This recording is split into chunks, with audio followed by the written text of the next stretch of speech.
Good day, and thank you for tuning in 3D, the Daily Divine Direction broadcast. For all of our new listeners and viewers who are tuning in for the very first time, I'm Pastor Pope, and thank you for allowing us to come into your viewing environment. We are here with you every Monday through Friday from 12:30 p.m. until 1 p.m. Eastern Daylight Time, broadcasting live from the FijiWater.com sponsored studio to address whatever topics you might like to discuss, whatever issues of life you find challenging or that you find difficult to navigate. We are here because God is concerned about that which concerns you. So you can discuss careers, finances, entrepreneurship, you can discuss marriage, divorce, raising children, blending families, you can discuss dating and relationships, whatever's in your heart, whatever's on your mind. You need to be reminded that God is concerned about all that concerns you. And so we are here, live in 3D, the Daily Divine Direction broadcast, which is brought to you daily by Fiji Water, Earth's finest water. You may already know that Fiji water comes from Fiji. However, did you know that it is created by nature? It is untouched by man. It starts as a tropical rainfall which slowly filters through layers of volcanic rock, where the water collects in a natural, sustainable artesian aquifer, where it is bottled right at the source, free from human contact until you unscrewed the blue cap. Fiji Water, Earth's finest water, will be delivered right to your front door when you subscribe for delivery, and you'll save money at FijiWater.com. This is not just ordinary water. This is Fiji Water at FijiWater.com. And for those of you who continue giving on the Give segment of our app at New Life-Delaware, and those of you that have made a weekly and monthly commitment by supporting the broadcast, by giving on the contribution pages of our websites at newlifeministriesinternational.com and newlifeinternationalcdc.com, we thank you for your support and for your commitment as we fulfill our commitment to God to be here for you in 3D, the Daily Divine Direction broadcast. And I want to remind all of our listeners and viewers that we are Facebook Live, we are YouTube Live, and we are RadioFreeNetwork.com Live. So if you go to RadioFreeNetwork.com and click on radio, the Dropbox will appear. Click on the New Life link, and every broadcast is available to you at 3D, the Daily Divine Direction broadcast. So I'm going to address a communication that came in from one of our listeners and viewers who indicated that you struggle with the fact of loving two fathers, your biological father and the father who raised you from a young age. So, first of all, let me begin by saying this. This is what is known as blending families. And sometimes the blend doesn't work because you've got cream that rises to the top, and then you have what is left over, the love that's left over for you. And let me begin by really walking you through this process, because first and foremost, the blessing of being loved by two fathers is just that. It's a blessing. And you have to learn to love them, because there's nothing wrong, or you're not selling one of them short by loving both of them. And here's what you've got to understand. So everyone doesn't have a biological father who's responsible. That's just the reality of life. But when you have someone who's willing to step in and help to raise you, what you have is one person who loves you because you're their seed. You're biologically, you have the same DNA. Now, you may have different personalities, but you have the same DNA. In other words, the same blood that flows through them flows through you. The good news is you have someone who was willing to step in, because that biological father is not responsible, was never responsible for you. Only loved you because of the DNA. They're not going to demonstrate love They're just going to love you because you're part of them. But they have no sense of responsibility.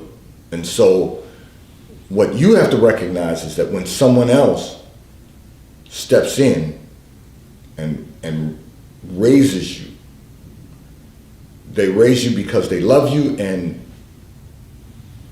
if they're a Christian, you both have the blood of Jesus flowing through your body, because now you both have been saved. So you have that connection, and now you have a new DNA. Let me rephrase that. You still have the old DNA, but you have a new strand of DNA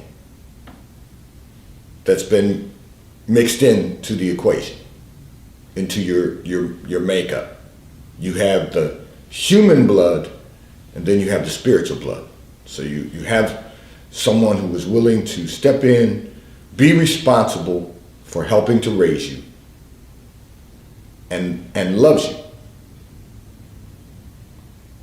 So you're not doing a disservice to your biological father loving the other person. You get the privilege of loving them both, which means you get a double portion of love. The problem is you're having a hard time accepting that because you feel that you are doing a disservice to your biological father by loving someone else. You're not. You get the privilege of loving them both, and you get the reward of being loved by them both, just loved differently.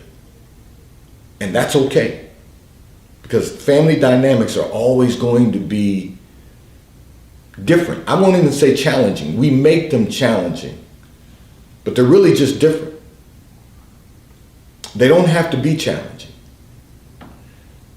And then, there's always, and this is for all of our listeners and viewers, because trust me, you're not the only person dealing with that issue.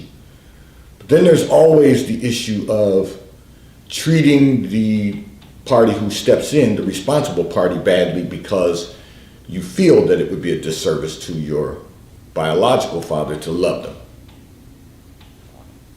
And you don't want to treat people badly who love you, because it will either sever or destroy the relationship. So you have to recognize the importance of being, and the privilege of being loved by more than one person. And that all begins also with, and this is for everyone, with our relationship with the Lord. Because you're going to love your spouse, you're going to love your children.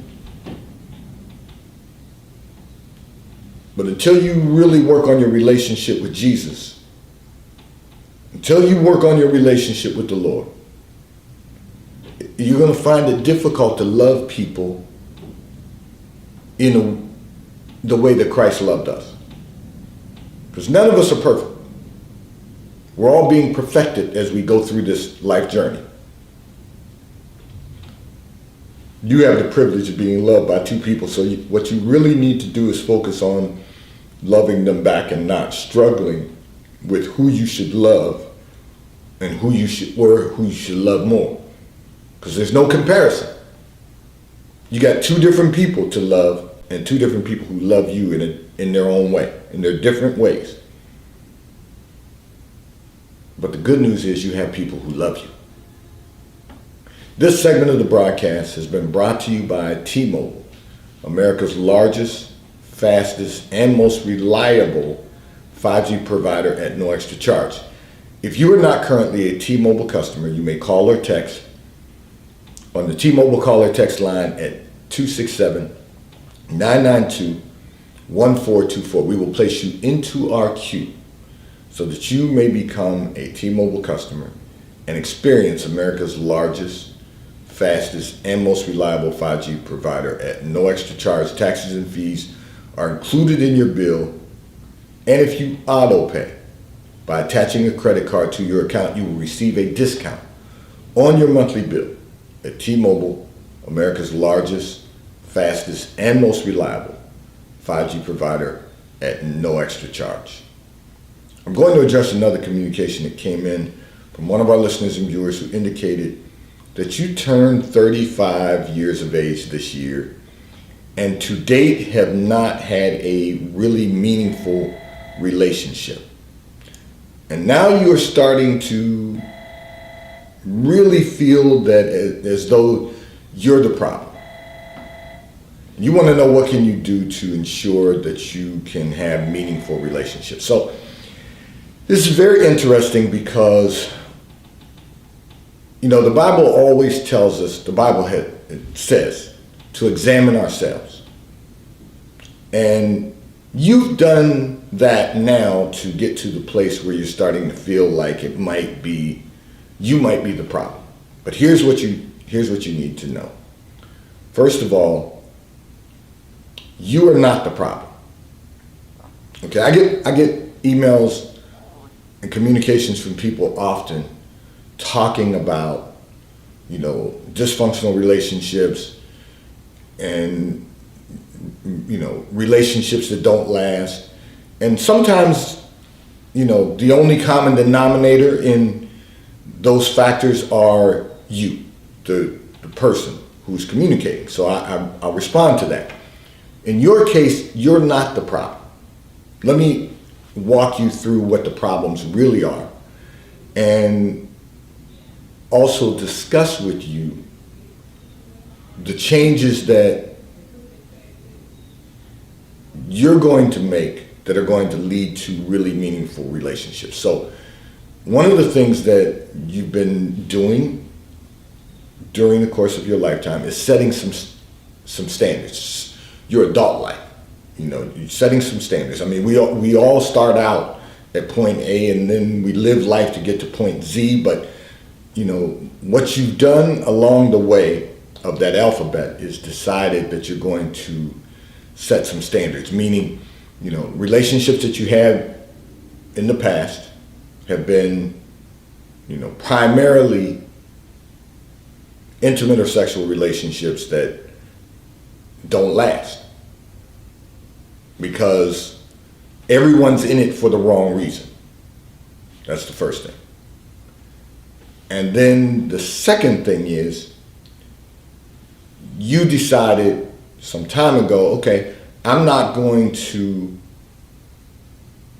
live that way any longer. I'm going to set some standards. So you set some standards, and your standards were good standards. It has to be someone who has the same professional drive, career driven that you have, someone who has the same work ethic that you have, someone who is not gainfully employed, let's do that. Someone who has already started developing their own life, all that's good. You've set some standards. And because you've set some standards, some of the people that you've been dealing with over time, they dropped off. And then you haven't been getting a lot of, interest from people. And the reason is because you've now set standards. But now you have to increase your standards. Now, I know this is gonna, sound like to some people that you're eliminating people from even more people from the equation because you're raising your standards even more. And that standard has to be, think about this.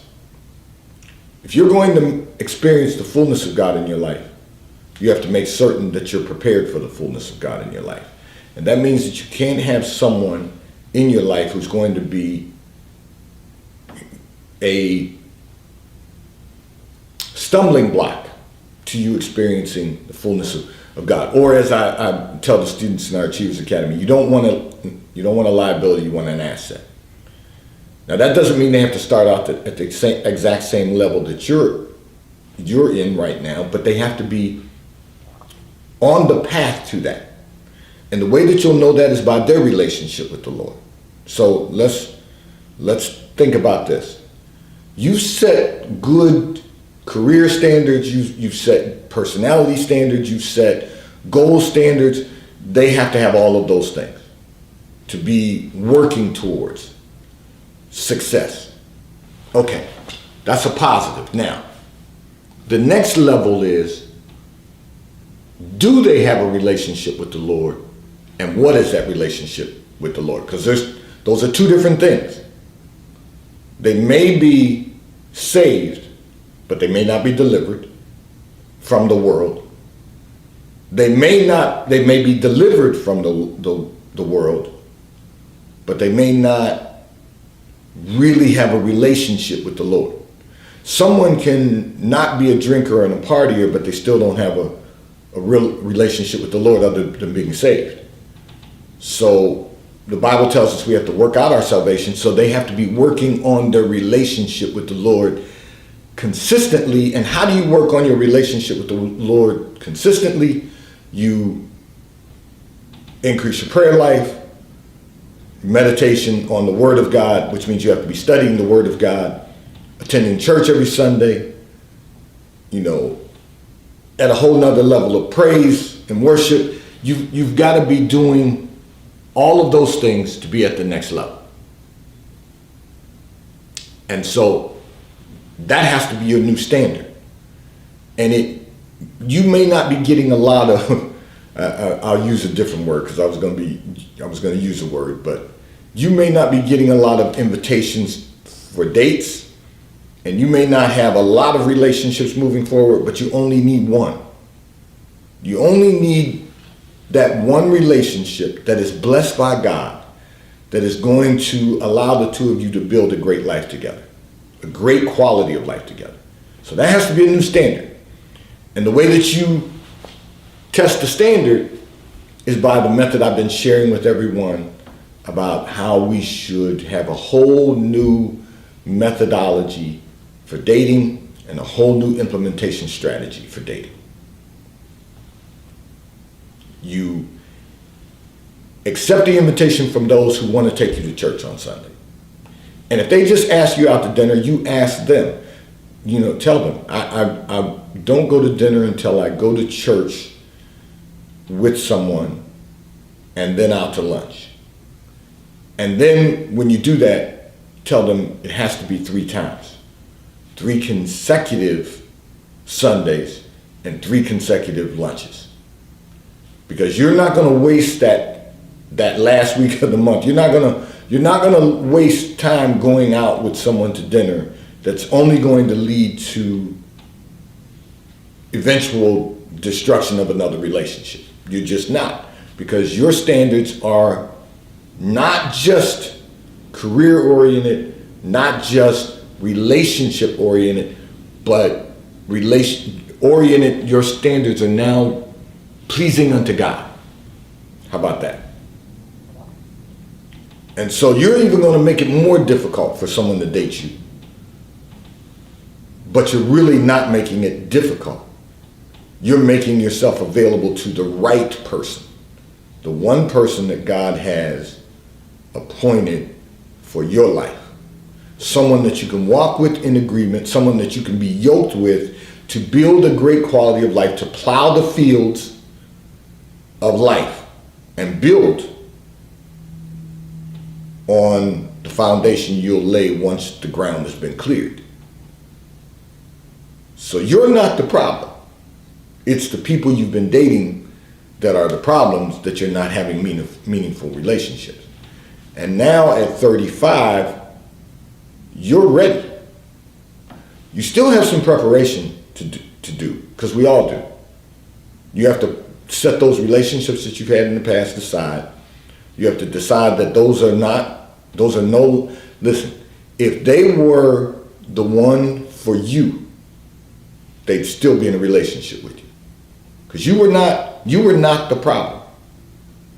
Now, when I say you're going to have to do some things to prepare for a relationship, meaning you're not going to be preparing to just date someone. You're going to prepare yourself to be a wife.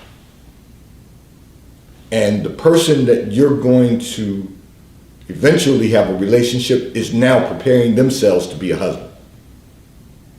Because that's what this is really about. That the two will become one.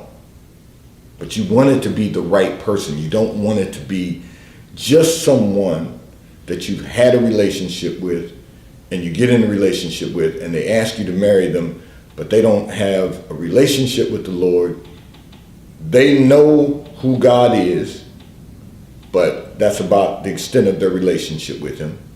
They know that Jesus saves, but they have no relationship with him. Remember, Jesus said there's a whole lot of people who will say, Lord, Lord, but he will be saying, but I never knew you. I don't really know you. I never got to know you. And the person that you want to have a relationship is with someone who had gotten to know Jesus and continues to know him in a greater way. Meaning that they work on that every single day. Listen, there are good card-carrying Christians who some don't have a daily relationship with the Lord. Some do. They pray, they pray over their meals. There's some people that still forget to pray over their meals even though they're saved. Because they're saved. But that's the extent of their relationship with the Lord. And that's not the relationship you want for your life. You don't want someone who has no relationship. So you're going to test that standard with every person who invites you to go out. You're going to test that standard. Do you go to church? That's the question you should ask. I have a spiritual son who has, anytime he asks a woman out, he's single. Anytime he asks a woman out, he asks 3 questions first. You should have questions also. Someone asks you out to dinner, do you attend church? And if they say yes, then you say, I would like to go with you to church before we ever go out to dinner and out to lunch after church. So church isn't the date. Church is the test of standards. Lunch is the date. They want to date you, that's the requirement. We're going to church. If they don't have a church home, then you invite them to your church. I have to admit, I wish you were in our area because I would tell you, bring them to church and then go out to lunch with them. But you're not in our area, and I'm still telling you the same thing. If he doesn't have a church home, when he asks you out, invite him to your church. And then go out to lunch with him. Sit and have a conversation. And the conversation shouldn't look like the things that you two enjoy doing for entertainment, for sport. It shouldn't be where you like to travel. The conversation should be, tell me about your relationship with the Lord. You'll get some of that if you attend their church. You'll get an understanding of what they're being taught. If he comes to your church, you know what he's being taught. But let's talk about what your relationship with the Lord really looks like. And how do you intend to increase that relationship? That should be one of the questions at lunch. And then what's your 7-year plan? What are your goals? What is your plan for the future? Not just today, but for the future, the next 7 years. These are the questions we should be talking about. Do you see yourself married, and what does that look like? The biggest mistake that we have endured is society telling us that you shouldn't be having those conversations on the first dates. Wrong. Just flat out wrong. Those should be the conversations. Most of what society will tell you is going to be wrong because it's the world. Those are the questions you should be asking so that you know whether or not you even want.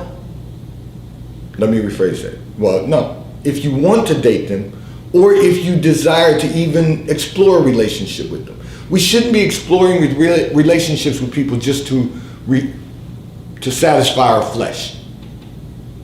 To just say we're dating someone, or to just be involved in an intimate relationship. Those things will come. But we should get everything right now, because now we know better. And when you know better, you do better. We don't just explore relationships to find out if we're making mistakes. That's not the right order. We want to limit our mistakes. We want to minimize the possibility of making mistakes. We're going to make some. But if we're intentional about what we're doing, we will find that we will be much better at doing it. We want to make certain that, you're 35 now, that you're not still going through the same changes, the same experiences that you've been going through when you're 40. That's not the goal. By 40, you'd be on the fifth year of the 7-year plan that he tells you he has. And if he doesn't have one, if he doesn't have a plan for his own life, he doesn't have a plan for your life either. Or a life together.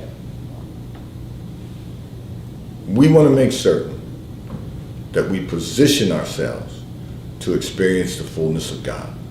And the only way to do that is to make certain that anyone we walk together with, that we can walk together in agreement, and anyone we're going to be yoked with, that we're not unequally yoked. That we are on the same path that God has placed before our lives. This segment of the broadcast is brought to you by Charles Tyrwhitt, located in London, the UK. They also have stores in New York, Chicago, Washington, D.C., and at the King of Prussia Mall in King of Prussia, Pennsylvania. So if you're in any of those areas, stop in at the retail stores. They have everything a man could possibly need. They have shirts for men, ties for men, suits for men, and accessories. If you are not in those areas, you can order from Charles Tyrwhitt at ctshirts.com. And The White Company, located in London, the UK. They also have a store on Fifth Avenue in New York. So if you're in New York, stop in at the retail store. They have everything you could possibly need. Home goods, clothing for men, women, and children.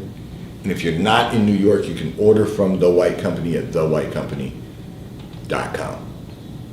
I'm going to address another communication that came in from one of our listeners and viewers who indicated that you have been working hard for 2 years straight and have seen the results, the benefits and results of your work. However, you really want to slow down the last 2 weeks of this year, and you want to know, would this be a good idea? My answer to that is no. Unless you are dealing with some health issues that you need to address during these last 2 weeks of this year, I submit to you that the last 2 weeks of this year are the opportunity for you to get ahead of the curve and the herd. And the reason is because most people are thinking just what you're thinking now. Here's the good news. You've been working hard the last 2 years. So you said you started working hard in January of last year, then the pandemic came, and you feel like you've been, and many of us feel this way, that you were working harder during the pandemic, and you've been working hard all of this year, and you've been working hard for 2 years straight. What I'm going to suggest to you is, and this is what I want to say to you and to all of our listeners and viewers, how you end this year is going to determine how you go into the new year.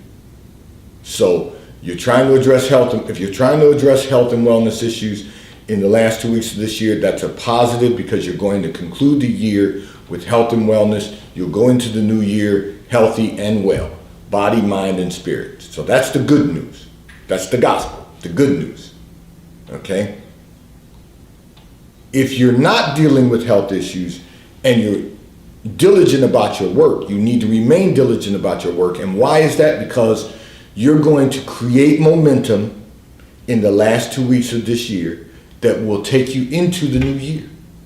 And that momentum will carry you through the new year. It will take you to a place where you begin to maximize your success. You don't want to miss that opportunity. So no, it is not a good idea. And I know I started off with a blunt no. It is not a good idea to slow down for the last 2 weeks of the year. We're already going to be a little slower, and I'm going to tell you the reason why. You're going to miss some days of banking, for example, because I know we can do banking online, and that's great, but banks are closed for at least Christmas Day and New Year's Day. Most government offices closed Christmas Day, New Year's Day. Most businesses closed Christmas Day, New Year's Day. But that doesn't imply that you're not able to work. You can catch up on a lot of administrative work, on a lot of paperwork and documentation, because a lot of places are going to be closed those 2 days. And people get in the holiday spirit and they automatically start to slow down, which is going to slow you down from doing a lot of external work.